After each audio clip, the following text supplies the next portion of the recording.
Kyai Semar aja kaget, aku sing teko. Sampeyan ki sapa Penemban? Kowe takon karo aku pujangga ing Ngastina sing anyar katon. Kowe takon kang dadi jenengku. Aku Begawan Surya Ndadari. Kowe Surya Ndadari? Iya. Kowe Kyai Semar. Iya.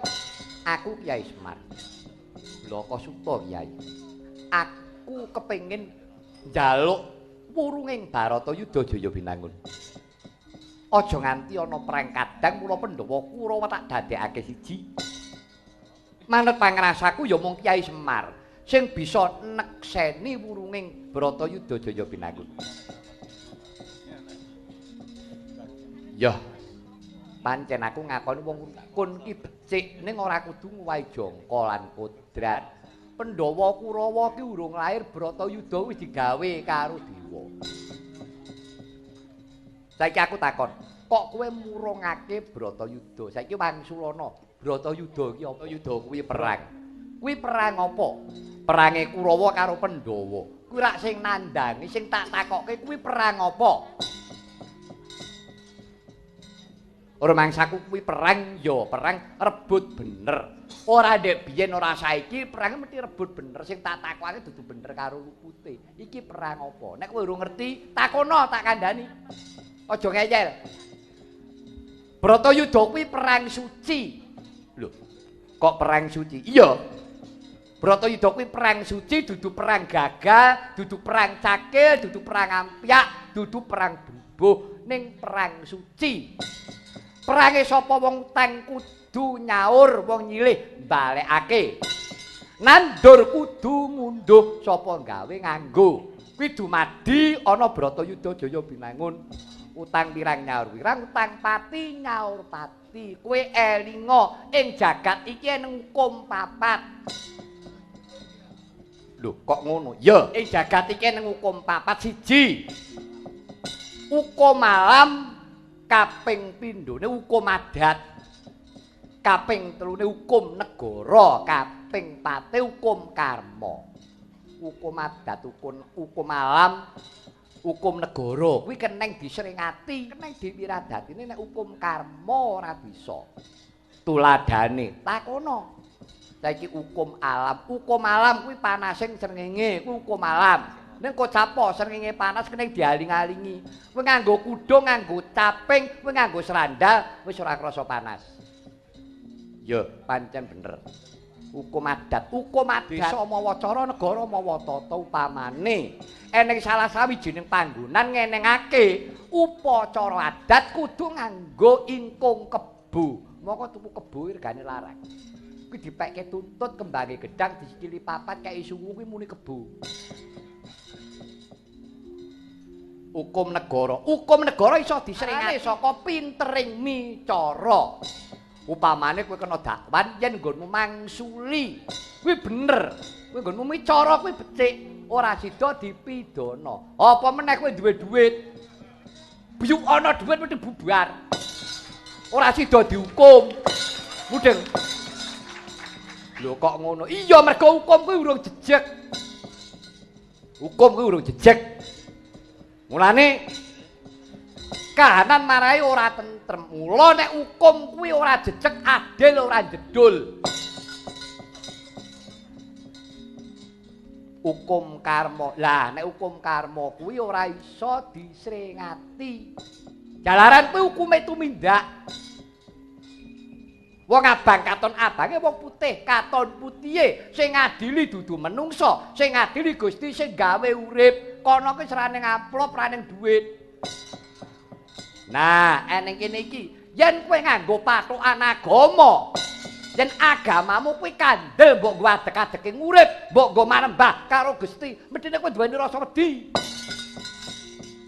Wedi karo sapa? Wedi karo Gusti sing gawe urip, jalaran kowe bakal tanggung jawab lelakonmu ning Madyapada. Ya ta? Akeh sing do ndonga, "Duh Gusti, kula dipun paringana kanikmataning donya dumugi ning akhirat, dipun tebihna siksa neraka." Kabeh wis do apal. Ya ta, kabeh wis do mudeng. Ning kowe arep nyanggon sing resik, tegese nyang kasuwargan papan sing becik mau, kowe ning donya ya kudu apik. Kelakuanmu elek kakean korupsi kok njuk swarga. Swarga kok ngendi? Totok gluduk kuwi iso. Kok gawehamu gawe cilakane liyan. Kok nyuwunmu kok oleh muluk-muluk. Ya toh, kowe kelingan Gusti sing gawe urip iki nalikane kecethoke lelakon sing abot. Awakmu lara, awakmu bobrok. Kowe agek kelingan karo Gusti. Duh, Gusti lepas kula menapa Gusti? Ngono kowe. Ning nalika kowe duwe apa-apa lali. Pangeran iki mbok sepelekke. Yai Semar. Piye? Nalika ngarep kowe kandha utang pirang nyaur pirang utang pati nyaur pati.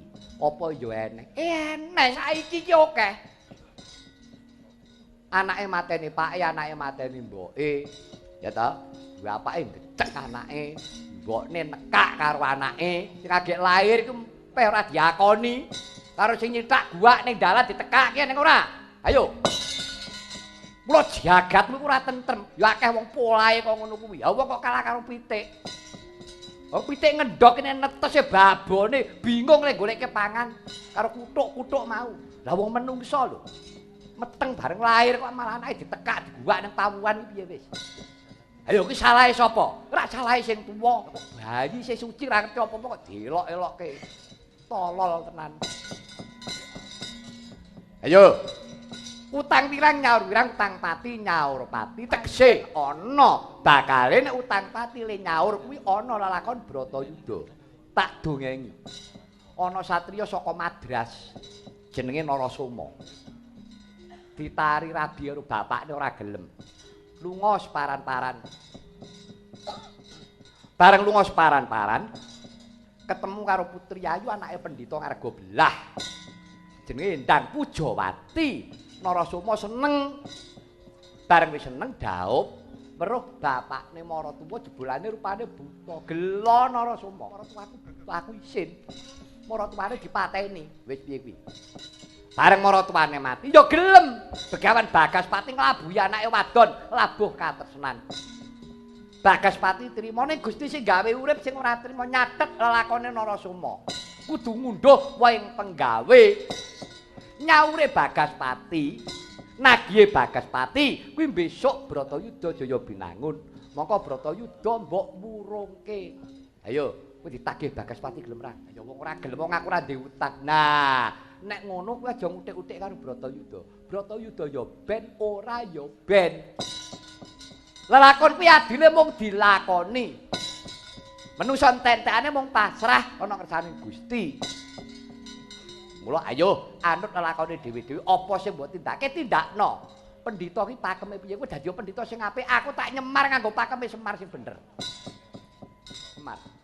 Aku ora butuh piwulan. Nek ora butuh piwulan ya mulya, minggato nyang ndangkamu kono. Aku ki ngandani kowe supaya becik. Wadene nek kowe tak dunungake bener ora gelem, ya mangsa bodho. Wong sing wigati aku njaluk patimu. Ha nek pancen kowe iso patenono. Aku manut, aku sumarah. Karo menahe kok dadak nyawa digondhali. Ayo, patenono aku.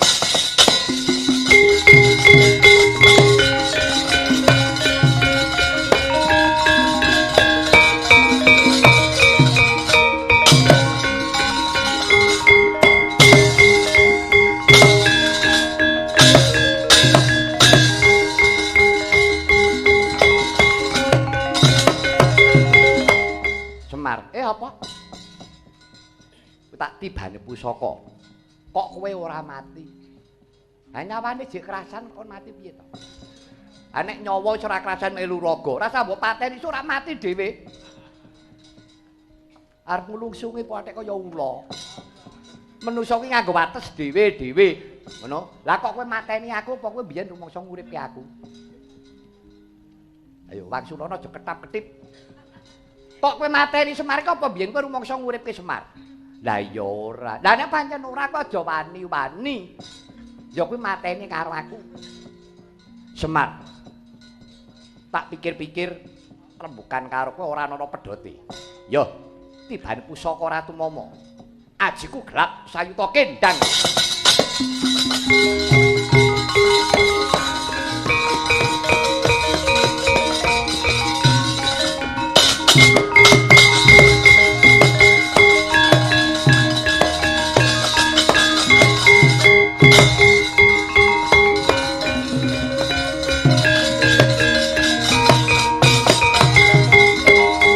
Jayamrata nek ora tak singkirake ora urung Semar iki bakal dadi gawe lega rasane atiku.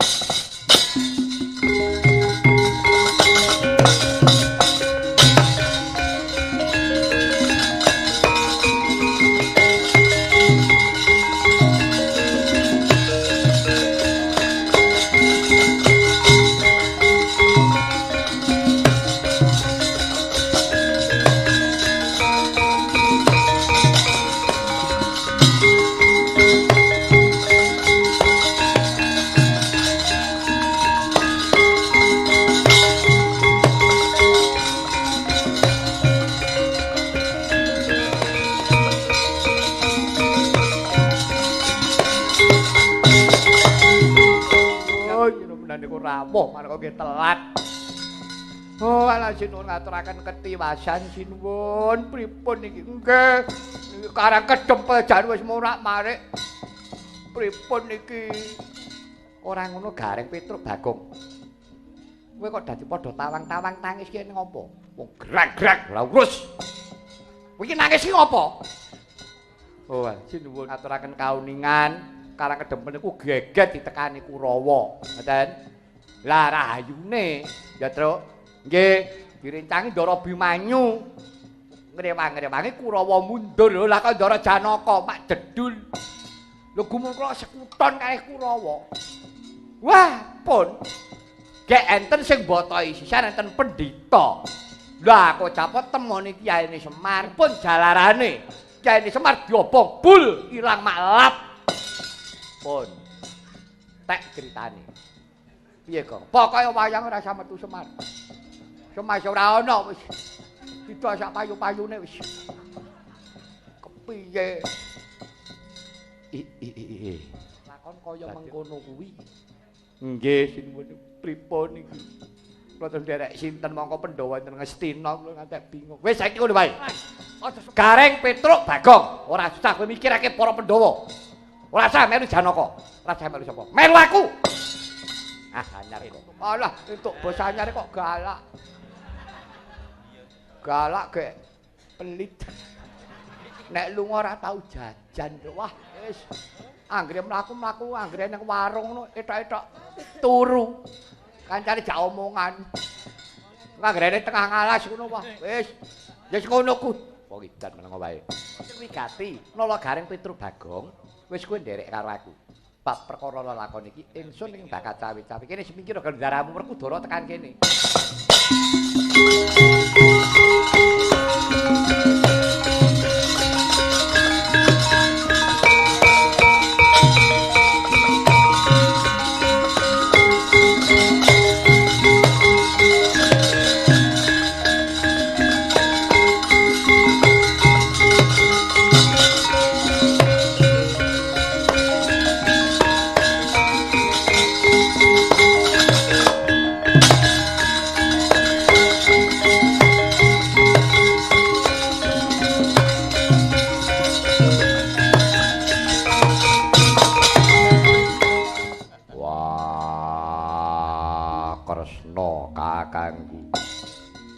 Kakang Jabang malah eneng kene.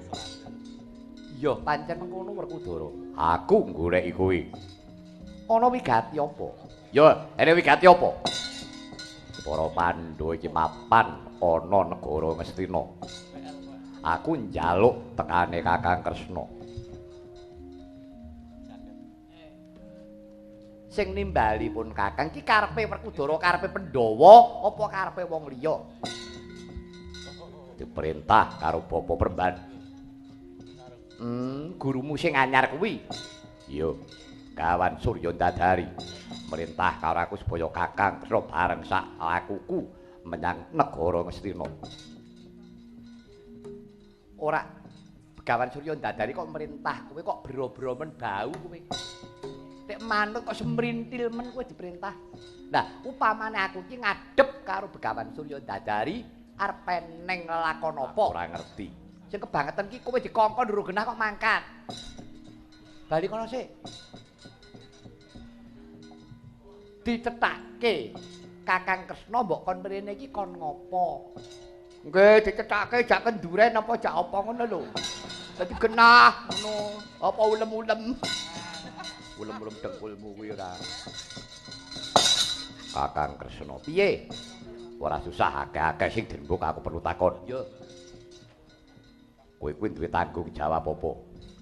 Tanggung jawab sing ndi?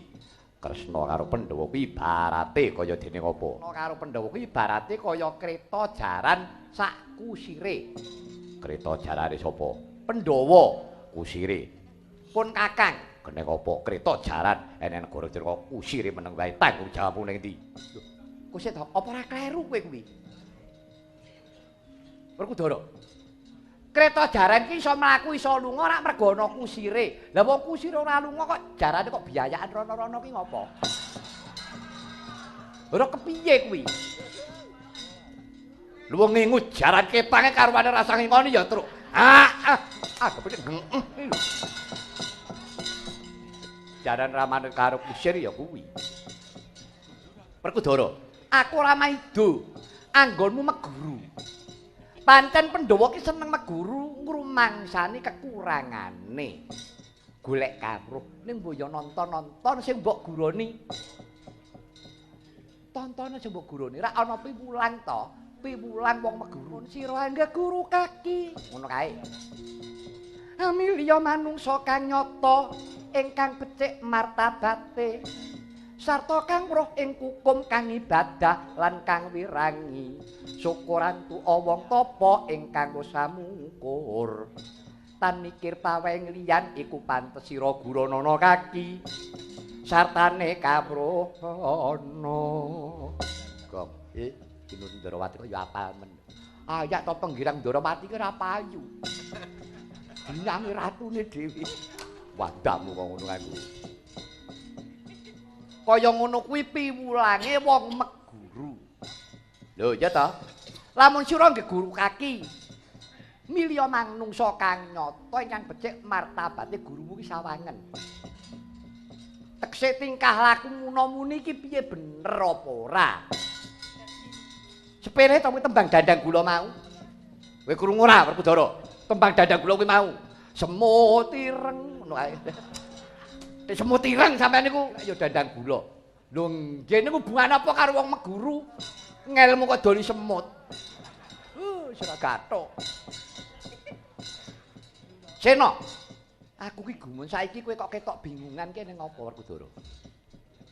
Kowe iki wong pinter. Yen kowe meguru pamane. Kowe bingung-bingung, mbok mlayu nyang Saptarga. Begawan Abiyasa ki sapa? Kae eyangmu kasugih ngelmu tilase ratu, ilmu kaprajan cukup. Kasampurnan uga bontos kawruhe. Kowe takon apa wae ora balekake. Moko mbok sepelekke ra tau mbok tekoni. Malah kowe meguru karo wong liya. Apa kowe lali Kakang Semar kae ya wong pinter. Ora mbok guroni pelekake. Moko Werkudara dhewe iki ya wong pinter. Sapa to sing wis tau ketemu sejatine Werkudara? Sejatine Sang Ruci Bathara kejaba mung kowe.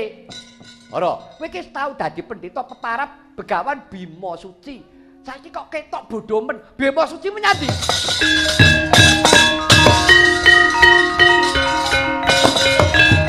Kuman kae. Ora diwelehke ngono ora kelingan. Rumangsaku kabeh-kabeh kok ndungguku karepe dhewe. Wong pinter-pinter kok senengane blayangan bawur ngawur. Ampun ngoten. Tapi apa? Lho, ampun umum. Lho iki wong edan kaya ngene iki. Kok umum-umum. Nggih. Sakniki wong pinter ketok bodoni. Oh, najeng pripun enten lakon kaya ngeten iki? Yo, engko dhisik Petruk. Kok Prabu Mandura. Nggih, ya. Lelampan menika saya ngandelaken manah kula. Kula pengen badhe ngertos sinten sejatosipun Begawan Surya Dadari. Yo, tak tutke laku jandramu.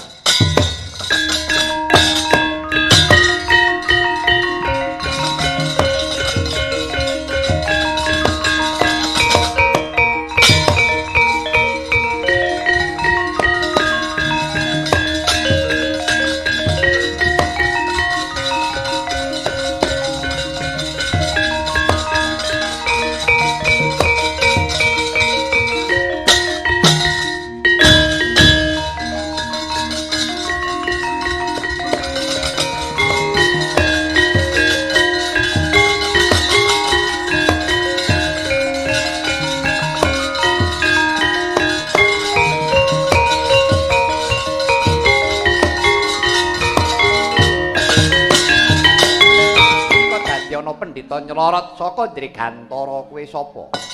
Kowe takon karo aku Cahya Ndadari, kowe Surya Ndadari. Iya, pancen ngono. Karepmu kowe arep apa? Aku bakal njaluk balining Pandhawa. Kowe aja ngrusak pernatan, kowe aja ngrusak tatanan. Aku bakal gawe rukun, aku gawe becik. Ning dudu kuwi dalanmu. Ora kudu metu kono sat ora kudu ngowahi jongkolan kodrat. Yen kowe ora gelem balekake para Pandhawa aja takon dosa. Tak kira pendhita mungsuhe pendhita bareng mati tak wujudi.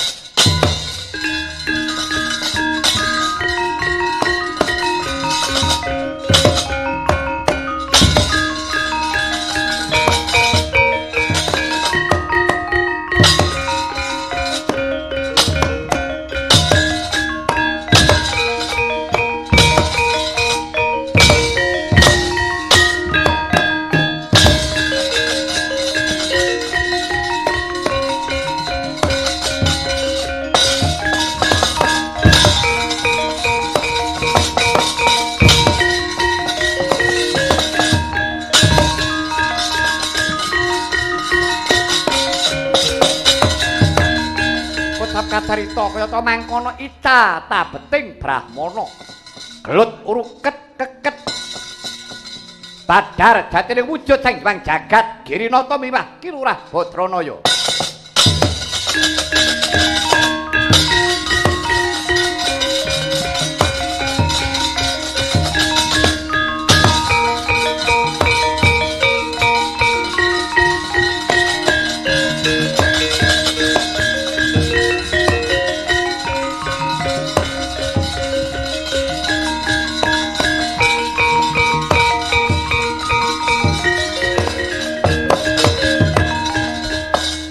Kok jebul kowe Bathara Guru karepmu ki piye?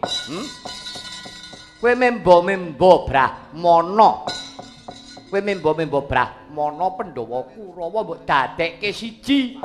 Kowe duwe karep apa Bathara Guru? Aja bebingung rasaku. Kakang Semar. Ora kaya-kaya Kakang yektine ulun ora mentala upamane nganti ana perang kadang nanging Kakang jebul kridaning aturaku wawa bedah kutaning pasti budidayaning manungsa ora bisa ngungkuli garising kang kawasa. Jebul wis ora kena den sranani nganggo apa wae loro-loro ning atunggal. Antarane Pandhawa kelawan Kurawa jebul wis padha ngetrepi marang kodrate dewi-dewi. Watak Sura lan Asura, watak Utama lan watak Angkara mau nadyan ora putang sak serik. Nanging ana sadengah papan yen to ketemu mesti dadi pancakara. Mula kang saka iku Kakang pranyata watak wantuning Kurawa kang hambek nista budi Angkara mau tetil ora bakal bisa sirna kalamuntana ora bebarengan kang sinandhangan watak. Dina iki ulun sak putuhe masrahake marang Kakang Ismaya tumunggal elingna para Pandhawa Kakang.